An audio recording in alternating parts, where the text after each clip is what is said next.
Welcome to Chapter 1 of our series, Go Freelance, Build a Business Around Your Skills.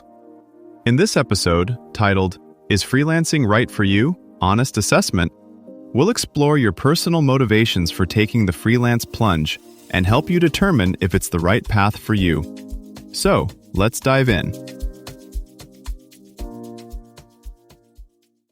About half the people who quit to freelance quietly earn less than before, yet many say they're happier. One designer wakes up thrilled for the freedom, another lies awake worrying about invoices. Same choice, totally different outcome. Why does freelancing fit some personalities and not others?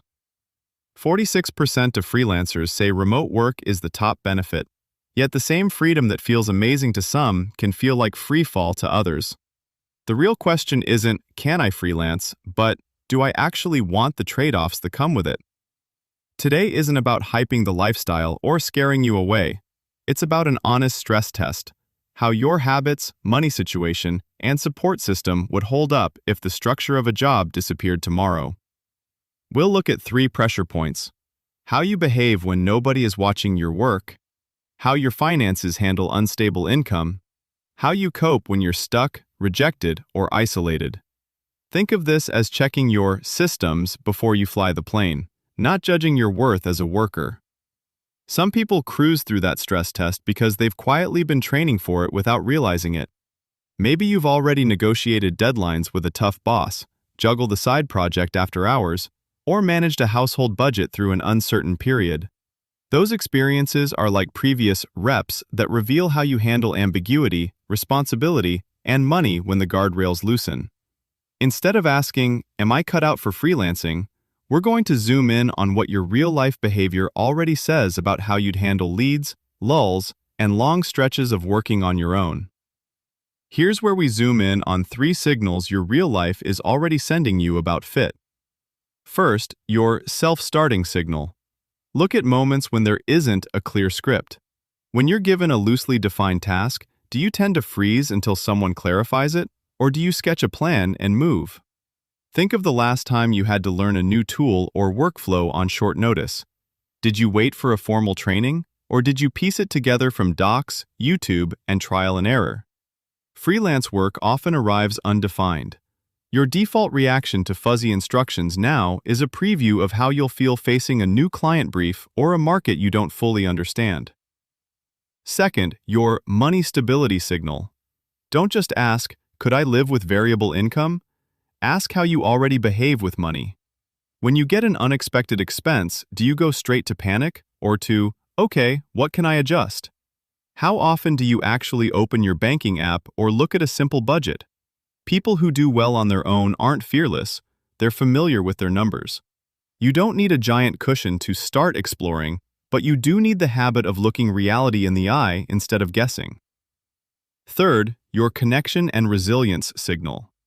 Freelancing is full of small social frictions, delayed replies, lukewarm feedback, proposals that vanish. Review your response to recent micro-rejections, ignored job applications, messages left on read, ideas shot down in meetings. Do you spiral into self-criticism, or can you feel annoyed and still send the next email? Also notice how you maintain relationships now. Do you ever check in with ex-coworkers, managers, or classmates without needing something? That instinct becomes your future referral engine. None of these signals are pass-fail. They're more like vital signs a doctor watches: heart rate, blood pressure, temperature. Often one area doesn't mean never freelance. It means, if you want this path, here's the muscle to build before you lean on it. Think of 2 writers who both leave their jobs. One treats freelancing like a temporary bridge. They line up a part-time contract, keep living costs lean, and give themselves 6 to 12 months to test offers. If they don't hit a minimum income by then, they're willing to go back to employment without shame. The other burns out fast by betting everything on landing dream clients in month 1 and taking any low-paid work when that doesn't happen. Or take a developer who enjoys their current role but wants more control. Instead of quitting, they start with 1 client on weekends, using that tiny lab to learn proposals, invoicing, and scope creep while a paycheck still covers rent. 6 months in, they know which work they enjoy, what rate the market accepts, and how many hours feel sustainable. The paradox. People who give themselves a clear exit ramp and fallback plan often end up staying freelance longer and happier because they never felt trapped by the decision. You're not just choosing a work style, you're choosing how you'll respond to a shifting job market. As more companies blend employees and independence, being freelance ready becomes a kind of career insurance. Treat today like preseason.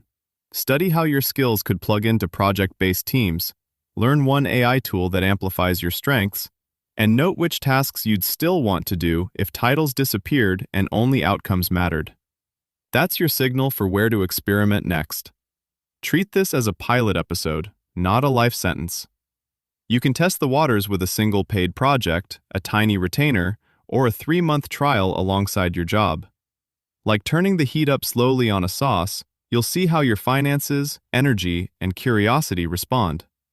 The real signal isn't, "Am I ready?" but, "What did I learn from this round?" Before next week, ask yourself, 1.